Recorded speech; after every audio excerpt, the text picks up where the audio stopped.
Hay experiencias que se deslizan fuera de los márgenes de lo explicable. Le suceden a personas corrientes, sin preparación ni expectativas, individuos que ni tan siquiera buscaban nada, hasta que algo irrumpe. Una luz inmóvil donde no debería haber nada, una forma suspendida contra el cielo, una presencia que altera el orden natural de lo cotidiano y deja una grieta en la percepción. Pero lo verdaderamente perturbador no es el instante de ese encuentro con esas entidades no humanas, sino lo que viene después. Porque en algunos casos, tras el relato, tras el intento de poner palabras a algo que es imposible, surge otra presencia. Pero no es una presencia que está en el cielo, sino en la mismísima puerta de tu casa. Figuras vestidas de negro, sobrias, inexpresivas, llegan sin anunciarse, como si hubieran seguido cada paso desde el principio. Sus voces son calmadas, sus preguntas exactas, demasiado exactas, conocen detalles que nadie podría conocer. A veces adoptan la apariencia de funcionarios del Estado, otras veces no tan siquiera ofrecen su nombre ni su credencial y no dan explicación, simplemente te observan y escuchan, pero dejan claro algo, sin decir abiertamente que ciertas verdades pertenecen al silencio. Básicamente, te amenazan. Y cuando se marchan, no queda nada. No queda ninguna prueba, ni tan siquiera ningún rastro de estos hombres de negro. Pero queda suspendida en el aire una sola e incómoda certeza. Que hay historias que, una vez contadas y experimentadas, jamás nunca debieron ser expuestas a la luz. A principios de los años 50, el mundo aún cambiaba con el polvo de la guerra pegado a los zapatos. La Segunda Guerra Mundial había terminado, sí, pero la sensación era otra. Como si la realidad hubiese quedado deformada, como si después de ver lo que era capaz el ser humano, el cielo también hubiese cambiado. En ese clima, entre paranoia, nuevos proyectos militares y rumores que viajaban más rápido que la prensa, el fenómeno ovni empezó a dejar de ser un chiste de bar y a convertirse en una conversación incómoda. En Bridget Point, en Connecticut, lejos de las bases secretas y laboratorios, había una casa común. De esas que no salen en ninguna película. Y en casa, en el tercer piso, una habitación pequeña se transformó en un centro de operaciones improvisado. No había aparatos sofisticados, había recortes de periódicos, cartas, libros, notas escritas a mano y una obsesión creciendo despacio como crece la humedad en una pared. El hombre que vivía allí se llamaba Albert K. Bender. No era un científico, ni militar, ni alguien con acceso a información clasificada. Era un empleado de fábrica, un tipo normal, con una imaginación intensa y la convicción de que, detrás de todo aquello, había una historia mucho más grande de la que el gobierno estaba dispuesto a reconocer. Bender no solo creía que existían objetos voladores no identificados, creía que el encubrimiento era real, que había un filtro entre el mundo y la verdad, y que ese filtro no estaba puesto por casualidad. Y aquí es donde la cosa cambia, porque Bender no se limitó a mirar el cielo y comentarlo con amigos. En 1952, algo que para la época era casi un acto de desafío, fundó la IFSB, la International Flying Saucer Bureau. Para muchos, fue la primera organización civil del mundo dedicada exclusivamente a investigar ovnis. No era una peña de curiosos, ni tan siquiera era un club de mira, vamos a ver luces a la montaña. Era una organización con estructura, boletines, correspondencia, miembros y una intención muy clara. Recopilar testimonios, comparar patrones y ordenarlo y clasificarlo de una manera excelente y meticulosa. Bender lanzó un boletín llamado Space Review, y ese boletín empezó a viajar, primero por Estados Unidos y luego más lejos. Llegaba a manos de gente que jamás se había sentido acompañada en sus extrañas experiencias, personas que habían visto luces raras, objetos metálicos, formaciones silenciosas, Personas que por primera vez encontraban un sitio donde contar algo sin ser tratados como a un loco. La IFSB empezó a crecer rápido. Había cartas, había reuniones, había debates, había una energía concreta. Esa idea de que el fenómeno ovni podía estudiarse fuera del ejército, fuera del gobierno, fuera de la burla. Bender parecía convencido de que estaba abriendo una puerta. Pero entonces, esa puerta se cerró de golpe. En 1953, un año después, la IFSB se desmoronó sin transición. Bender suspendió el boletín, canceló la actividad y dejó a todos sus seguidores con un comunicado breve, frío y sobre todo críptico. Dijo que habían llegado a la conclusión de que investigar platillos voladores ya no era seguro, que aconsejaban suspender toda actividad sobre el tema. No explicó qué había pasado, ni tan siquiera justificó nada, ni dio nombres, ni fechas, ni tan siquiera detalles. Simplemente dijo que se acababa. Pero, ¿qué creéis que ocurrió con ese silencio que parecía artificial? Fijaos, cuando alguien está obsesionado con una idea y de pronto se retira como si lo hubieran golpeado con una orden invisible, la gente no piensa, bueno, este tío se ha cansado. La gente piensa que algo le han hecho, algo le han tocado. Lo presionaron, lo asustaron o peor, le demostraron algo.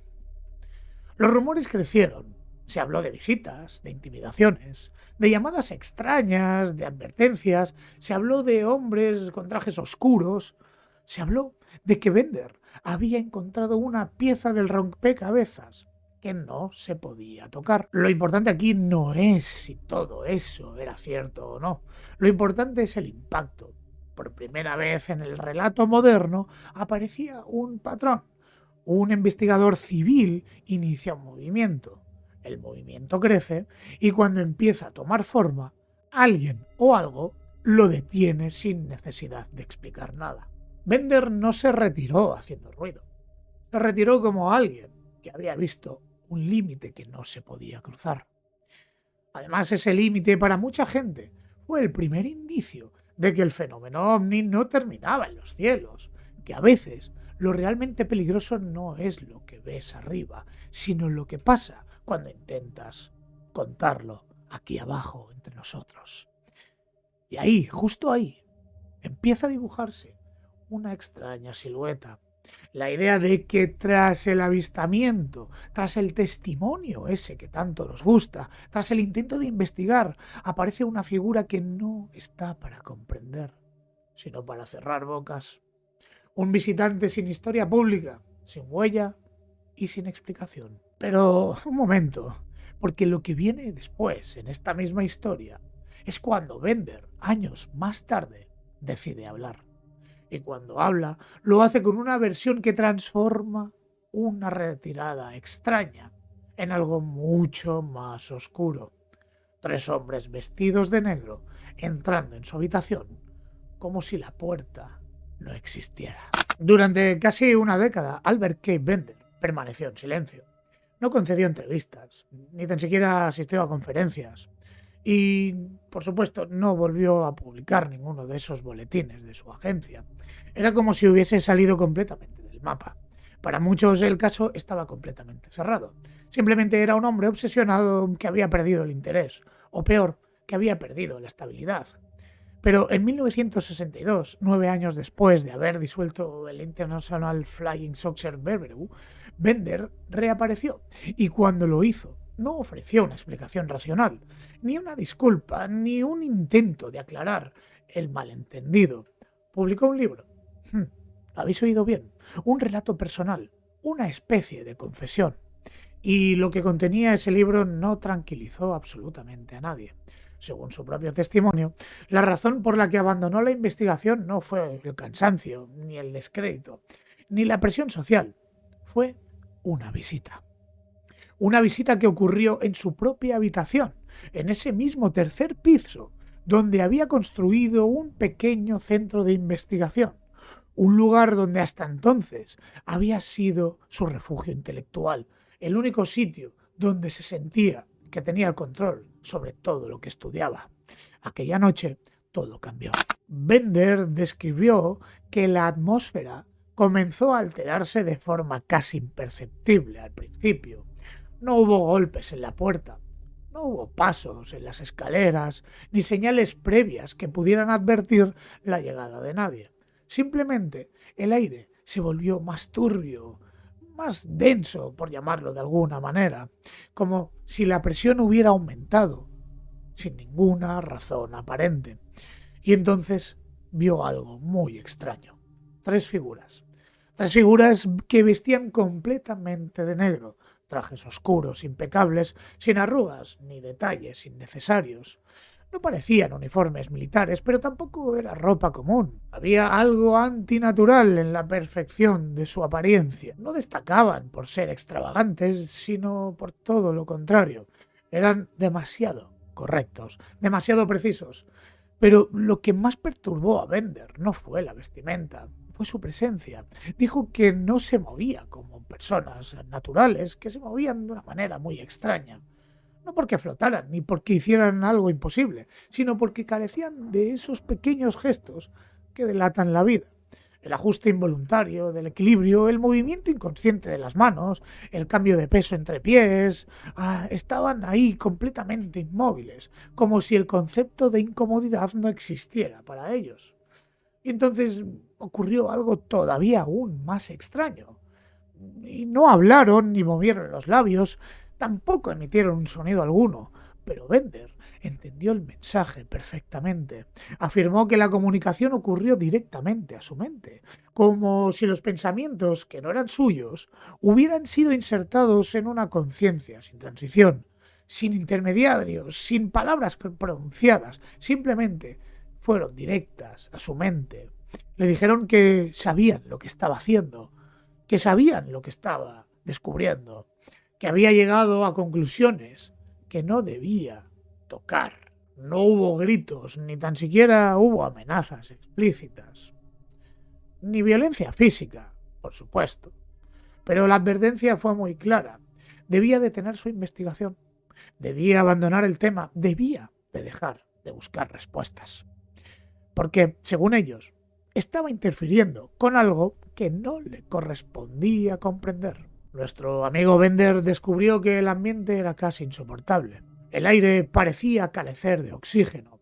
Su cuerpo reaccionaba con una sensación de opresión en el pecho, como si su propio sistema nervioso estuviera colapsando ante una presencia que no podía procesar.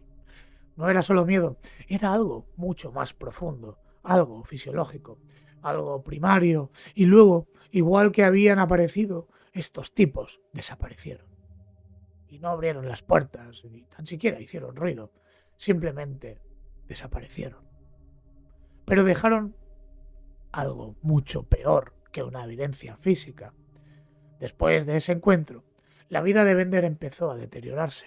Comenzaron las migrañas, dolores intensos, recurrentes, incapacitantes, pesadillas que no distinguía de la vigilia, interferencias inexplicables en su radio, sonidos que parecían voces, pero que no tenían un origen claro. Habló de sombras que se movían en los rincones, no de forma directa, sino en el límite de la visión periférica, siempre presentes, nunca completamente visibles.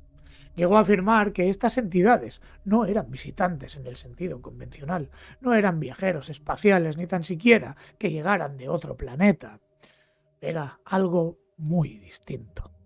Era algo que no dependía de puertas, ni de distancias, ni de desplazamientos físicos.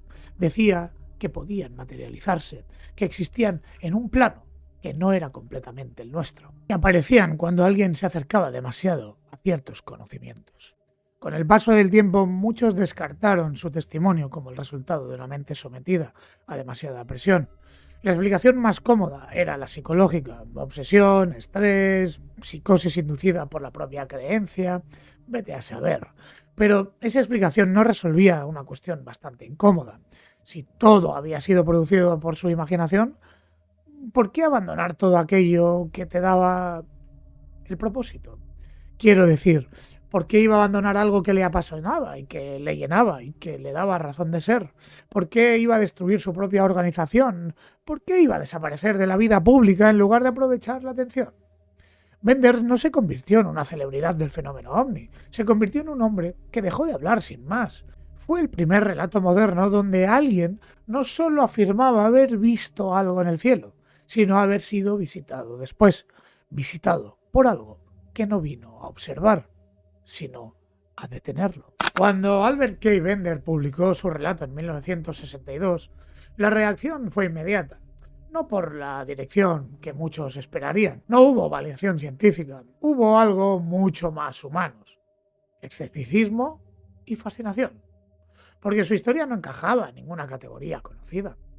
Hasta ese momento los relatos ovnis seguían un patrón relativamente simple, por llamarlo de alguna manera.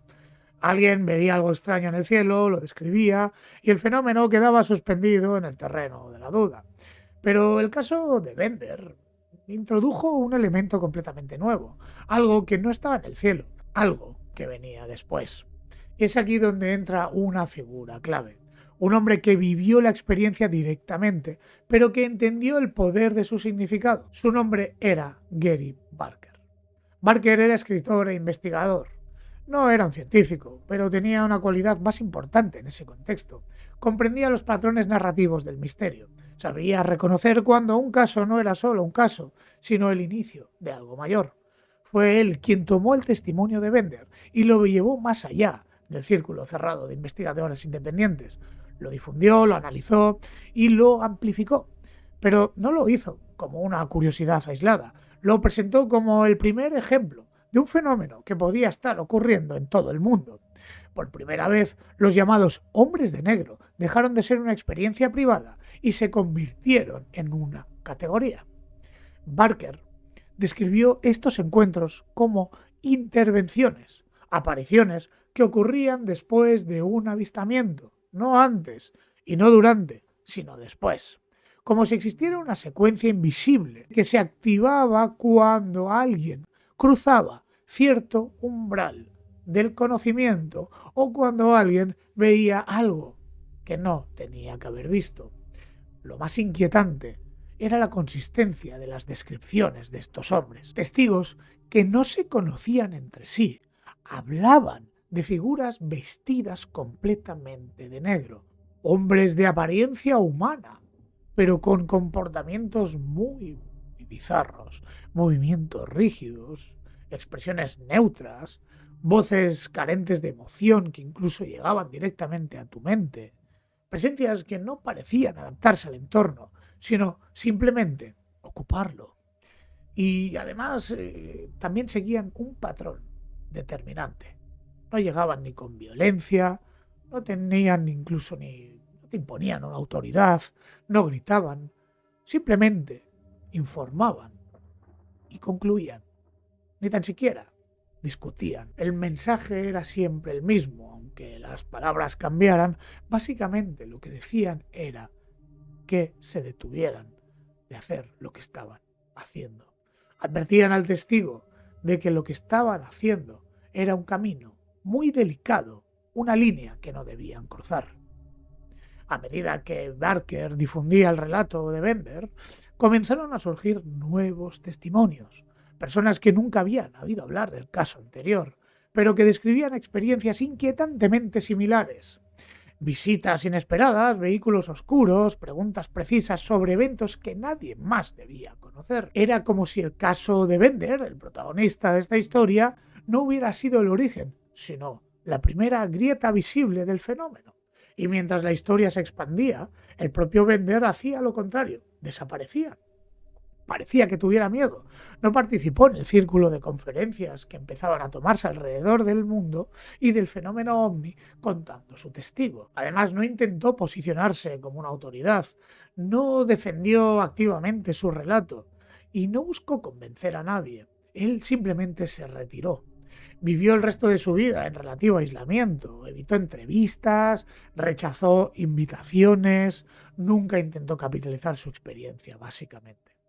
Ese comportamiento desconcertó incluso a quienes dudaban de su historia, porque el patrón habitual de alguien que inventaba un relato extraordinario es sostenerlo públicamente, alimentarlo, expandirlo y convertirlo en una identidad. Pero Bender hizo completamente lo contrario. Se convirtió en una ausencia. Y esa ausencia fue interpretada por algunos investigadores como una señal en sí misma, no como una prueba, porque no podía ser una prueba, pero sí era un indicio de algo, era un indicio de que algo realmente estaba ocurriendo, era como una especie de punto de veracidad. Pero, a diferencia de los extraterrestres clásicos que venían del cielo, los hombres de negro parecían pertenecer a otra especie de categoría, porque no eran observadores del fenómeno, eran como una especie de administradores de la verdad y del silencio, porque su función era muy distinta a la de los extraterrestres. Su función era básicamente controlar el relato. Mucho antes de que el nombre de Albert Bender empezara a circular entre los investigadores, antes incluso de que el fenómeno ovni se convirtiera en un tema político recurrente, ya había ocurrido algo que contenía todos los elementos esenciales de este mismo patrón. No sucedió en un laboratorio, ni tan siquiera en una base militar. Ocurrió en el agua, en una mañana aparentemente normal frente a la costa del estado de Washington. Era el 21 de julio de 1947. La bahía cercana a Maury Island amanecía cubierta por una bruma ligera, que es habitual en el noroeste estadounidense. El aire era frío, el mar estaba en calma y la jornada prometía ser tan rutinaria como cualquier otra. Harold Dahl, un trabajador marítimo acostumbrado a patrullar por la zona, navegaba en una embarcación junto a su hijo adolescente, su perro y otros 2 miembros de la tripulación. Su tarea era simple: vigilar el área y retirar troncos flotantes que pudieran representar un peligro para otros barcos. Nada de esa rutina anticipaba lo que estaba a punto de ocurrir.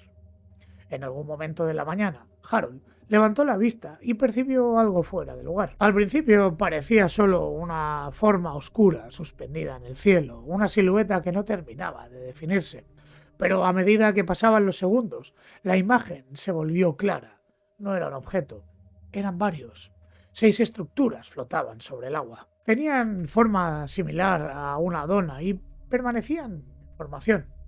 No emitían sonido, no había motores audibles ni señales visibles de propulsión.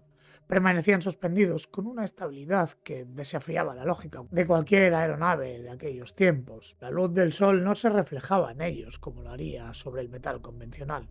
Su superficie absorbía la claridad en un lugar de devolverla. En un momento determinado, uno de los objetos comenzó a comportarse de una forma distinta.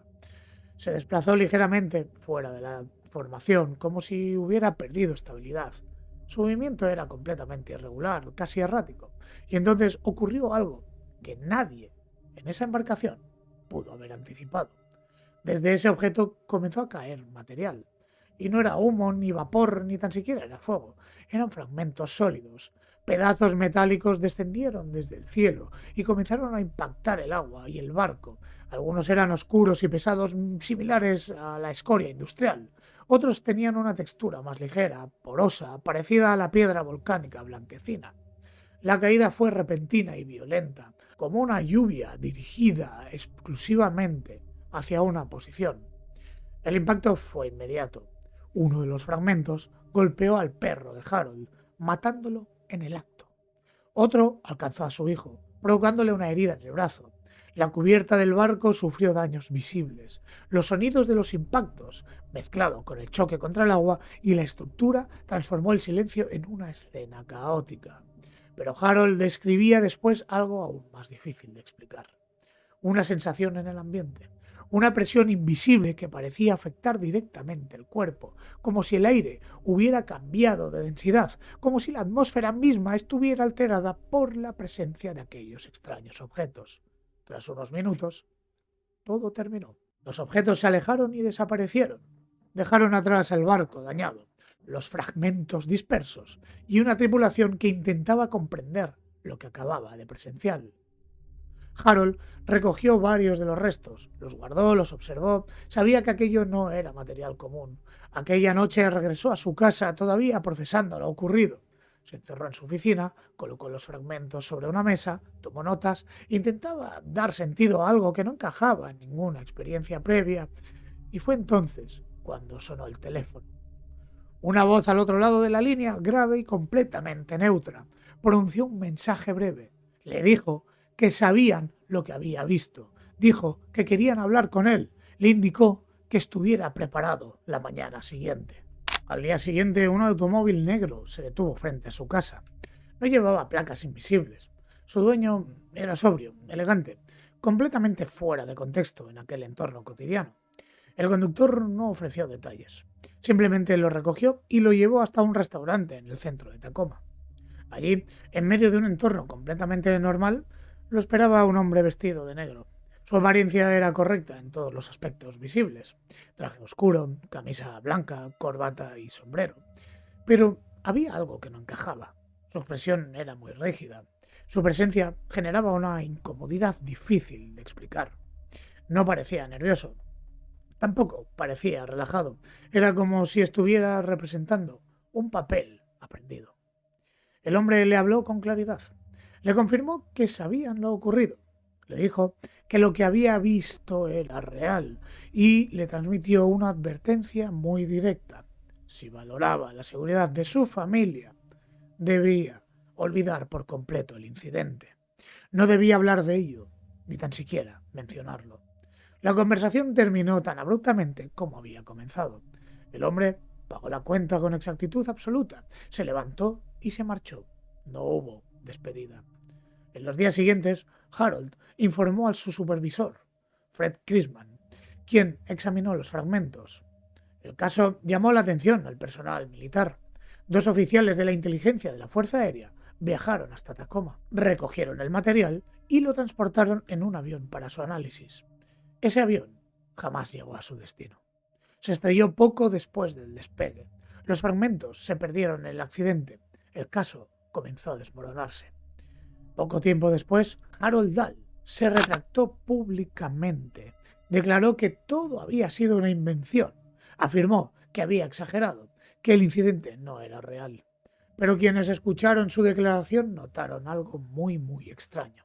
No sonaba como alguien que corrige un error. No sonaba como el que se estaba simplemente retractando de una broma un poco absurda. El incidente fue clasificado como una farsa. Los medios dejaron de hablar de él. El caso se archivó. Pero para quienes estudiaron los detalles, quedaron demasiadas coincidencias. Un avistamiento, una evidencia física, incluso una intervención militar. Y todo eso se esfumó por un accidente aéreo. Es un patrón completo ocurrido incluso antes de que el mundo supiera poner nombre a este fenómeno de los hombres de negro. Un patrón que con el paso de los años seguiría repitiéndose en distintos lugares, bajo distintas circunstancias, siempre con la misma constante invisible. Cuando alguien avistaba o oía algo que no interesaba, alguien aparecía para hacerle cambiar de idea. Bill Moore no era un aficionado cualquiera. Era un investigador profundamente involucrado en el fenómeno ovni. Conocido por su trabajo en algunos de los casos más complejos y controvertidos, había dedicado años a recopilar testimonios, a analizar documentos y a establecer conexiones entre eventos que, en apariencia, no tenían relación. Su enfoque era distinto. No buscaba únicamente comprender lo que la gente veía en el cielo, buscaba entender lo que ocurría justo después. Fue en ese proceso donde Moore llegó a una conclusión que cambiaría por completo la interpretación de los llamados hombres de negro. Su investigación no necesariamente eran entidades desconocidas, no necesariamente eran visitantes de otra dimensión, podían ser algo mucho más cercano, algo institucional. Moore planteó que los hombres de negro podrían pertenecer a una división real de la Fuerza Aérea de los Estados Unidos, una organización creada oficialmente en 1948, en los primeros años de la Guerra Fría, conocida como el Office of Special Investigations o el temidamente conocido AFOSI. La existencia de esta oficina no era un secreto, ni mucho menos. Su función declarada consistía en investigar delitos internos, proteger información sensible y llevar a cabo operaciones de contrainteligencia dentro de la estructura de la Fuerza Aérea. Era un organismo diseñado para operar en terreno invisible del poder. Su campo no era el combate, sino la información. Durante la Guerra Fría, el control del conocimiento era una cuestión estratégica. La superioridad no dependía únicamente de las armas, sino de lo que se sabía y sobre todo de lo que el adversario no sabía. La OFOSI tenía accesos a recursos, autoridad y capacidades que situaban en una posición única para intervenir en situaciones consideradas sensibles para la seguridad nacional.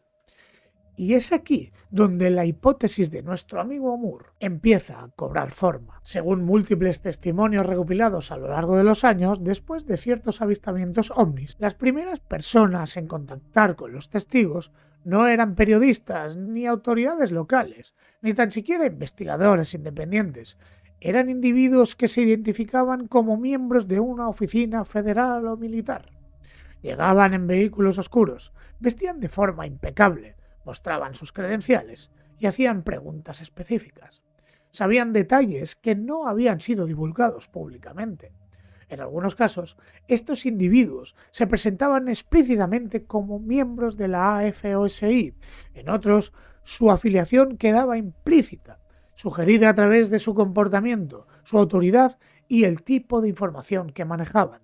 Su objetivo era claro: obtener el relato completo del testigo, localizar cualquier evidencia física y asegurarse de que el incidente no generara una difusión descontrolada. Esta interpretación transformaba por completo la figura de los hombres de negro. Dejaban de ser una anomalía inexplicable y pasaban a encajar dentro de una lógica estructurada, no como visitantes, sino como operadores. No eran observadores tan siquiera, sino ejecutores de un protocolo dirigido por el gobierno. La propia naturaleza de la AFOSI la convertía en el candidato ideal para este tipo de intervenciones. Sus agentes estaban entrenados para moverse en discreción, para acceder a la información confidencial, para actuar sin atraer atención innecesaria. Su función no era visible para el público general. Era una organización diseñada para existir en la periferia de la percepción pública. Moore también observó otro elemento significativo. Muchos testigos describían experiencias similares en cuanto a la secuencia de los eventos. Primero el avistamiento, después la comunicación del testimonio a un círculo cercano y a poco tiempo, no mucho más tarde, la aparición de individuos que parecían conocer el incidente con una absoluta precisión.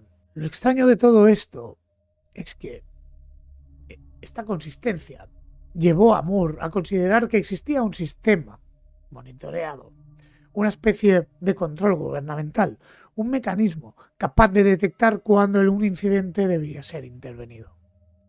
Esto explicaba la existencia de una red de vigilancia, o al menos de canales de información suficientemente eficientes como para reaccionar con rapidez ante eventos considerados sensibles.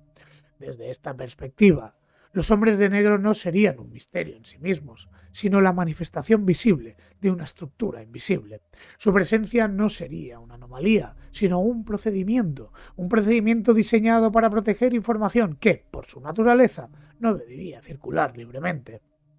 Esta hipótesis también ofrecía una explicación lógica a ciertos elementos recurrentes: la formalidad en la vestimenta, la precisión en el lenguaje, la autoridad implícita por su comportamiento. Todo encajaba dentro del perfil de agentes entrenados para ejercer control sin recurrir a la fuerza visible. Pero incluso esta explicación dejaba preguntas abiertas. Porque, aunque la hipótesis gubernamental resolvía el aspecto operativo, no respondía a la cuestión fundamental. No explicaba el origen del fenómeno que estos agentes supuestamente intentan controlar. No explicaba por qué ciertos testigos describían comportamientos que no parecían completamente humanos, y tampoco explicaba las inconsistencias físicas que algunos relatos mencionaban. Era una explicación que aportaba estructura, eso sí, pero no cerraba el misterio. Fue precisamente esa brecha la que permitió que surgiera una interpretación completamente distinta. Una interpretación que no miraba hacia las instituciones modernas, sino hacia textos mucho más antiguos, textos que hablaban de entidades que habían descendido del cielo, mucho antes de que existieran los gobiernos, las agencias o las fuerzas aéreas. Una teoría que sugería que la historia de los hombres de negro no comenzó en el siglo XX, sino muchísimo antes. Hasta ahora, la hipótesis de Bill Moore ofrecía una explicación que encajaba dentro de los límites del mundo moderno. Una estructura real, una oficina real, personas reales operando bajo órdenes concretas del gobierno. Era una teoría incómoda pero comprensible. Sin embargo, no todos los investigadores estaban convencidos de que esta fuera la raíz del verdadero fenómeno. Algunos creían que la historia era mucho más antigua, mucho más profunda, y que lo que estábamos viendo en el siglo XX no era el origen, sino la continuación de algo que llevaba miles de años entre nosotros. Uno de los investigadores que defendía esta idea era Pedro Romaniuk. Romaniuk fue una figura singular dentro del ámbito de la investigación ovni en América Latina. No se limitaba a analizar reportes contemporáneos. Su enfoque combinaba testimonios modernos con contextos antiguos, tradiciones religiosas y documentos que habían sido descartados por la historia oficial. Para él, el fenómeno no era exclusivamente tecnológico ni militar, era histórico. Romaniuk sostenía que los llamados hombres de negro no era una invención reciente, ni una respuesta institucional creada en el contexto de la Guerra Fría. Según su interpretación, eran la manifestación moderna de que algo había sido descrito mucho antes en uno de los textos más controvertidos de la tradición hebrea, el libro de Enoc. Ese texto, excluido de la memoria de los cánones religiosos tradicionales, describe la existencia de entidades conocidas como los vigilantes, seres que descendieron del cielo con una misión inicial muy concreta: observar a la humanidad. Observar, no intervenir. Pero según el relato, esta misión cambió. Los vigilantes comenzaron a interactuar con los humanos, estableciendo contacto directo. Transmitieron conocimientos que, hasta ese momento, no formaban parte del desarrollo natural de la civilización. Enseñaron técnicas avanzadas para trabajar metales, introdujeron el uso de herramientas que alteraban el equilibrio entre grupos humanos y transmitieron conocimientos relacionados con la manipulación del entorno, el cuerpo y la materia. Entre ellos, uno destacó especialmente: Azazel. Según el texto, Azazel fue quien enseñó a los humanos a fabricar armas, espadas, cuchillos y otros instrumentos que transforman la dinámica de poder en la Tierra. También se les atribuye la transmisión de conocimientos considerados peligrosos, no por su naturaleza técnica, sino por su impacto. Era conocimiento que aceleraba el desarrollo, pero también el conflicto. El resultado fue un cambio profundo en la humanidad, un avance que no seguía el ritmo natural de la evolución cultural, sino que parecía impulsado desde fuera. Según este relato, este acto tuvo unas consecuencias muy graves. Los vigilantes fueron castigados, encadenados, confinados, retirados de la superficie del mundo. Su teoría fue eliminada de los textos oficiales, que definieron las tradiciones posteriores. Pero no desaparecieron completamente, permaneció en fragmentos, en versiones alternativas, en documentos que sobrevivieron el margen de la narrativa dominante. Romaniuk interpretó estos relatos desde una perspectiva contemporánea. Para él, los hombres de negro no eran los herederos de ese linaje, no necesariamente los mismos seres descritos en el texto antiguo, pero sí parte de la misma continuidad. Entidades cuya función seguía siendo la observación, entidades que intervenían en momentos específicos, entidades que parecían cuando el conocimiento comenzaba a cruzar ciertos límites. Desde esta perspectiva, los hombres de negro no actuaban como investigadores, ni como agentes de una organización humana gubernamental. Actuaban como los guardianes de un equilibrio. Su papel no era descubrir, sino controlar la difusión de aquello que no debía expandirse sin restricción.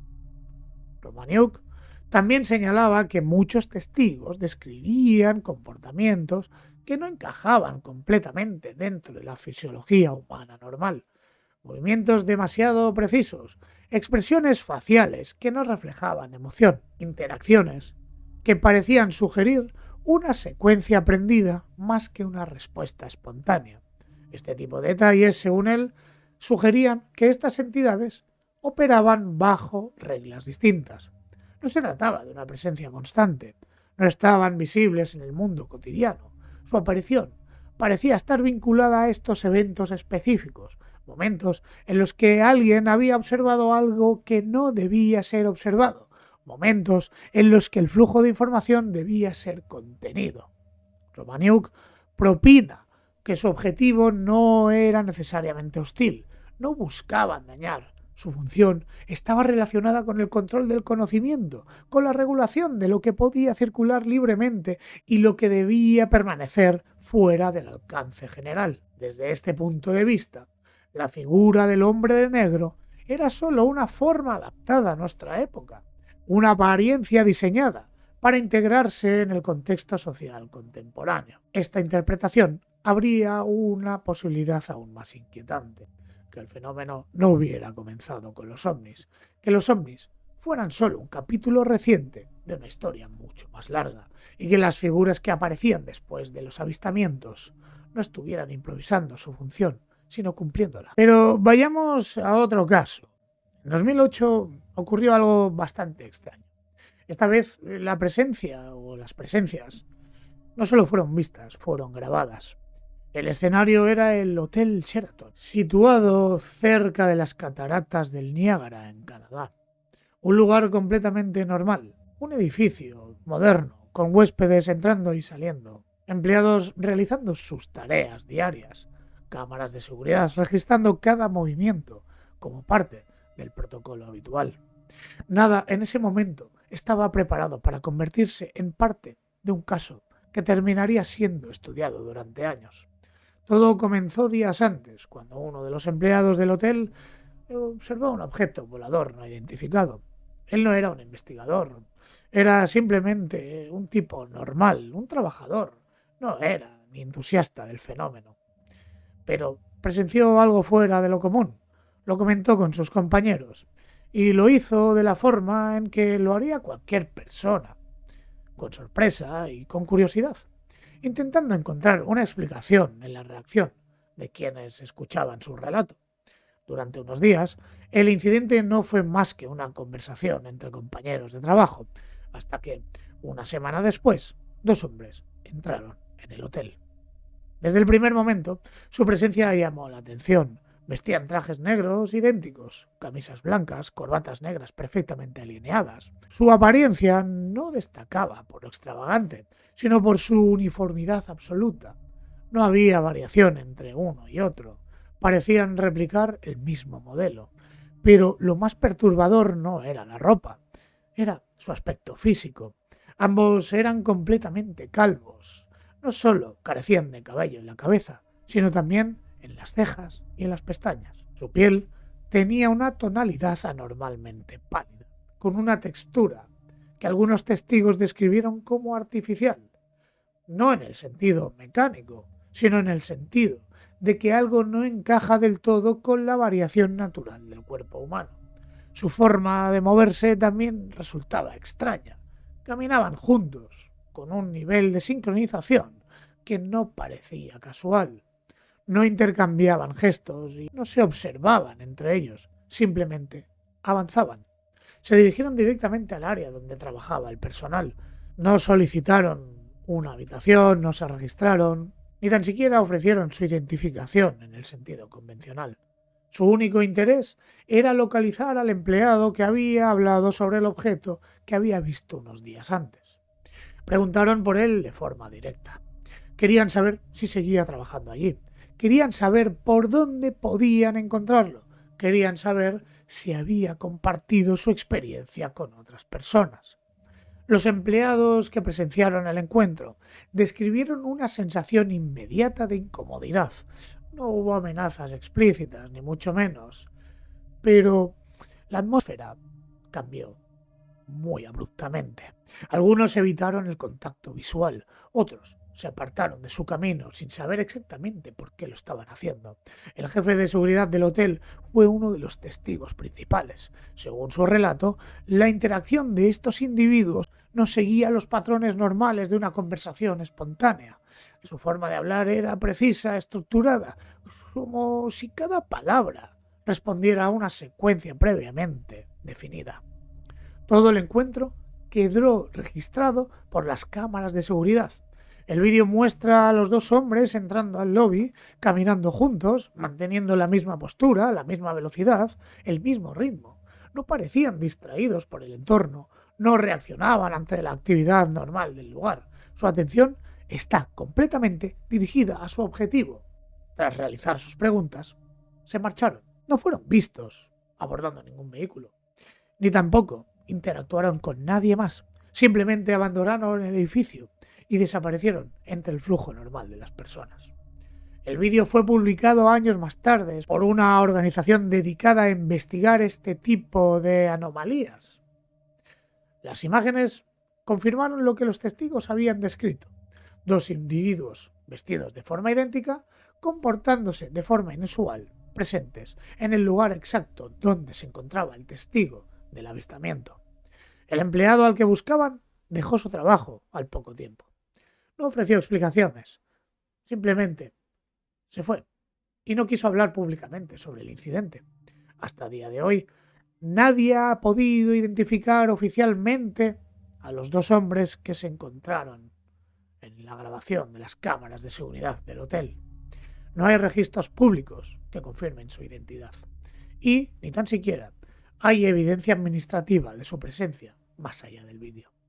El caso no ofrece respuestas definitivas, pero introduce un elemento que resulta difícil de ignorar. Por primera vez, la figura del hombre negro no depende únicamente de la memoria de un testigo. Existe una grabación, una presencia registrada, un momento concreto en el que dos individuos, cuya identidad permanece desconocida, aparecen buscando a una persona que había visto algo que no debería haber visto. A principios de la década de 1950, el fenómeno ovni dejó de ser un asunto marginal. Ya no eran relatos aislados que podían ignorarse o descartarse sin consecuencias. La frecuencia de los avistamientos aumentaba. Pilotos, militares, operadores de radar y civiles reportaban objetos que no podían identificar. Las desapariciones coincidían en detalles técnicos, movimientos imposibles, velocidades que excedían a la capacidad de las aeronaves conocidas hasta el momento, cambios de dirección que desafiaban las leyes físicas de la inercia. La situación llegó a un punto en que la Fuerza Aérea de los Estados Unidos no podía permitirse ignorarla, y en 1952 se creó oficialmente el proyecto Blue Book. Su misión, al menos en términos públicos, era muy clara: recopilar, analizar e investigar todos los reportes relacionados con objetos voladores no identificados. El objetivo era determinar si representaban a una amenaza posible o plausible para la seguridad nacional y al mismo tiempo proporcionar explicaciones racionales cuando fuera posible. Pero el Blue Book no surgió porque sí. Antes de su creación ya habían existido intentos preliminares de estudiar el fenómeno. Proyectos como SIGN y Grudge habían intentado clasificar y entender los reportes iniciales. Sin embargo, estos programas carecían de estructura y de alcance, al menos del alcance necesario para manejar el creciente volumen de información. Blue Book fue diferente. Se establecieron protocolos formales de investigación, entrevistas estructuradas, análisis fotográficos, evoluciones técnicas, revisión de registros de radar. Cada caso era documentado, archivado y sometido a un proceso diseñado para separar la percepción subjetiva de la evidencia verificable. Uno de los nombres clave en este programa fue el capitán Edward J. Ruppelt. Ruppelt introdujo un enfoque más riguroso. Fue él quien popularizó el término objeto volador no identificado, el UFO, una alternativa más neutral al término de platillo volador, que ya, pues, básicamente estaba bastante, digamos, manchado por el mainstream sensacionalista. El nuevo término permitía abordar el fenómeno desde una perspectiva técnica y asumir de antemano su origen. Durante los años en el que el proyecto Blue Book estuvo activo, se recopilaron más de 12.000 informes. La mayoría encontró explicaciones convencionales: globos meteorológicos, aeronaves experimentales, fenómenos atmosféricos, errores de percepción. Cada uno de estos contribuiría a reforzar la idea de que el fenómeno podía entenderse dentro de los límites de la ciencia conocida. Pero no todos los casos pudieron resolverse, ni muchísimo menos. Un pequeño porcentaje permaneció clasificado como no identificado. Estos casos compartían características que los distinguirían del resto: testigos entrenados, confirmación por radar, evidencia consistente, comportamientos que no podían atribuirse a aeronaves convencionales ni a fenómenos naturales conocidos. Entre ellos destacan incidentes que aún hoy generan preguntas. En 1948, el piloto Thomas Mantell, miembro de la Guardia Nacional, murió mientras perseguía un objeto no identificado sobre Kentucky. Su aeronave ascendió a una altitud peligrosa en un intento de interceptación. Perdió el control y se estrelló. El objeto que perseguía nunca fue identificado con certeza. En 1952, en Washington, D.C., experimentaron una serie de incursiones inexplicables. Objetos fueron detectados sobrevolando la capital. Aparecían en el radar, desaparecían, reaparecían en otra posición. Aviones militares fueron enviados para interceptarlos. Cada vez que se acercaban, los objetos se alejaban antes de poder ser alcanzados. Estos eventos fueron registrados, analizados y archivados, pero no completamente explicados. A medida que pasaban los años, el proyecto Blue Book continuó acumulando información. Cada nuevo caso añadía una pieza en el mosaico incompleto. El fenómeno no desaparecía, persistía. Y en 1969 el programa llegó a su fin. La Universidad de Colorado, bajo la dirección del físico Edward Condon, publicó un informe que concluía que el fenómeno ovni no representaba una amenaza para la seguridad nacional y que no existía evidencia suficiente para justificar la continuación del programa. Poco después, la Fuerza Aérea cerró oficialmente el proyecto Blue Book. El mensaje era claro: el fenómeno había sido investigado y no requería de atención adicional. Pero el cierre del programa no eliminó los casos resueltos. Los archivos permanecieron. Investigadores independientes que revisaron la documentación notaron inconsistencias, informes incompletos, detalles omitidos, casos con evidencia significativa que habían sido clasificados sin una explicación definitiva. Esto alimentó la sospecha de que el proyecto Blue Book cumplía una extraña doble función. Por un lado, investigaba el fenómeno, eso es cierto, pero por otro lado lo contenía. Permitía que la investigación existiera dentro de un marco controlado. Definía que la información se hacía pública y cuál permanecía restringida. Décadas después, el fenómeno volvió a entrar en el ámbito institucional. Y es que en julio de 2023, David Grush, exoficial de la inteligencia de la Fuerza Aérea de los Estados Unidos, compareció ante el Congreso. Bajo juramento, declaró que existirían programas dedicados a la recuperación y estudio de tecnología no humana y afirmó que el gobierno poseía materiales que no podían atribuirse a ninguna nación conocida. También declaró que testigos habían sido presionados para guardar silencio, que había existido un esfuerzo sistemático para controlar la difusión de la información. Grush no utilizó el término hombres de negro, por supuesto que no, pero la descripción de presiones, intimidaciones y el control del testimonio resonaba con el mismo patrón que había aparecido durante décadas en relatos independientes. El proyecto Blue Book había terminado oficialmente en 1969, pero el fenómeno que intentó estudiar no desapareció. Simplemente cambió de forma. En medio de todos estos archivos, testimonios y documentos, existe una evidencia que destaca por su simplicidad. No es un informe técnico, es una declaración oficial, es una fotografía, una imagen tomada en 1968 en Nueva Jersey, una imagen que demuestra una figura solitaria vestida de negro observando desde la distancia, como si su presencia no formara parte del entorno, sino de algo que operaba justo fuera de él. Y es que, si nos vamos a Nueva Jersey, a mayo de 1968, el investigador Timothy Green, que aparte era escritor del fenómeno ovni, observó unos patrones que empezaban a repetirse. Junto a su colega Jack Robinson, Green llevaba semanas recopilando información, cruzando testimonios y tratando de entender que si aquellos avistamientos respondían a un mismo origen, eran simplemente coincidencias acumuladas. Pero no eran los únicos prestando atención. La esposa de Jack Robinson comenzó a notar algo que la puso muy nerviosa. Cada mañana, en cuanto su marido salía de casa, un automóvil negro estaba estacionado en la calle, siempre en el mismo punto exacto, pero siempre cerca. Dentro o junto al vehículo, uno o dos hombres permanecían observándolo.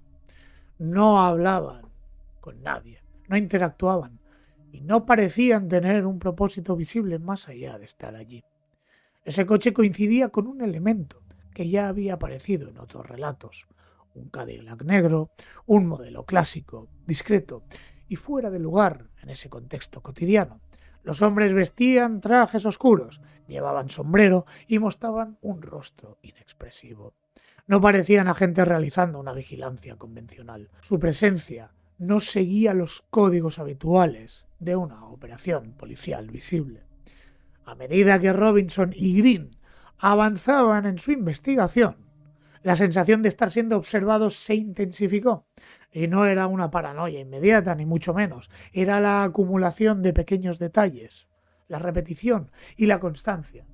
Un día, mientras Green caminaba por Jersey City, acompañado del investigador Jim Musley, ocurrió algo que marcaría este caso para siempre.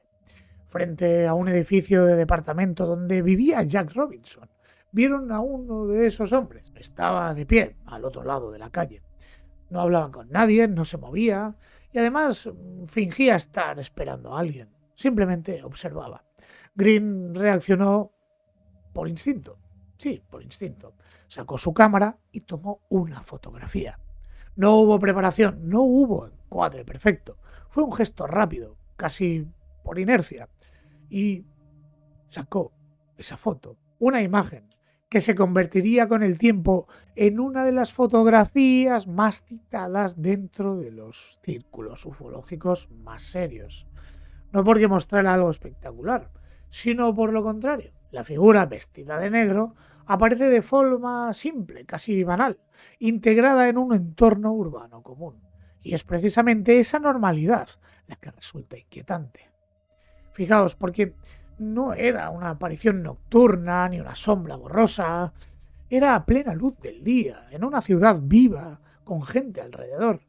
En ese momento Robinson no solo estaba investigando avistamientos, tenía en su poder información especialmente sensible, testimonios sin publicar, crudos, relacionados con un extraño objeto visto en la misma zona. Uno de ellos provenía de Steve Brody, un hombre que afirmaba haber entrado en una cueva en el oeste de Estados Unidos y haber visto allí unas criaturas no humanas asociadas a un objeto volador desconocido. Ese material aún no había salido a la luz y, según Green, podía ser el motivo de esta vigilancia. Después de tomar la fotografía, Green y Mosley intentaron localizar el Cadillac negro. Buscaron el vehículo, preguntaron en la zona. No encontraron nada. Ni coche, ni conductor, ni rastro alguno que confirmara que aquel hombre había estado allí observándoles. Había desaparecido, como si nunca hubiera formado parte de la escena. Lo más perturbador es que todo ocurrió en un entorno donde este tipo de presencia no debería pasar desapercibida. Una ciudad activa, con tráfico, peatones y movimiento constante. Sin embargo, nadie más percibió notar nada fuera de lo común. Hoy, esa fotografía sigue siendo una referencia clave. No demuestra una forma concluyente de quién era ese hombre, ni para quién trabajaba, pero plantea una pregunta difícil de ignorar. Si no era nadie, ¿por qué estaba allí? Y si lo era, ¿por qué desapareció sin dejar rastro? La imagen no ofrece respuestas, pero encaja perfectamente en el patrón que se repite una y otra vez. Alguien observa a quienes observan. Alguien aparece cuando la información empieza a acumularse. Alguien se mantiene en silencio, vigilando desde la distancia, sin intervenir de forma directa. Y con esa escena congelada en el tiempo, la historia parece cerrarse, pero en realidad lo único que hace es reforzar una idea incómoda, que los hombres de negro no solo son parte del folclore, aparecen cuando alguien ve demasiado, cuando alguien está tocando una tecla que cruza una línea muy delgada. Pero en fin, nunca sé si sabremos la verdad de todo esto, porque después de recorrer todos estos casos separados por años, países, circunstancias, queda una sensación difícil de ignorar, básicamente. No tenemos pruebas definitivas, esa es la verdad. No hay una confirmación absoluta. Es algo más sutil. Es como una especie de persistencia del patrón. Al Bender, el protagonista del principio de la historia, que abandonó de golpe su investigación sin saber muy bien por qué, que deshizo su asociación. Luego tenemos a Harold Dahl, ¿no? Que en 1947, cuando vio esos objetos mientras pescaba en un barco y que incluso perdió a su fiel perro por uno de los impactos de estas cosas, fue visitado y advertido de que no hablara de nada sobre lo que había visto. Y luego tenemos el Hotel Sheraton en 2008. Esa grabación con esos hombres preguntando por un trabajador del hotel, porque unos días antes había visto algo que no tendría que haber visto, supuestamente. Lo dicho, el patrón permanece. Siempre hay un momento inicial. Es un instante que alguien observa algo y de golpe se encuentra con la sorpresa. Pero si todo esto se enlaza con el proyecto Libro Azul y determinamos que ese mismo proyecto en realidad era un arma de doble filo a favor del Estado para controlar el relato público sobre esta fenomenología, y si además añadimos las declaraciones de David Grush en el Congreso en el 2023, todo empieza a encajar de una manera un tanto extraña. Me gustaría saber vuestra opinión y por favor que me lo dejarais en la caja de comentarios. ¿Creéis que los hombres de negro han existido? ¿Creéis que todo esto es simplemente folclore del mundo de la ufología? Si os ha gustado este vídeo, por favor darle un like y compartirlo con vuestros amigos. Eso nos ayudaría muchísimo. Muchas gracias y hasta la próxima.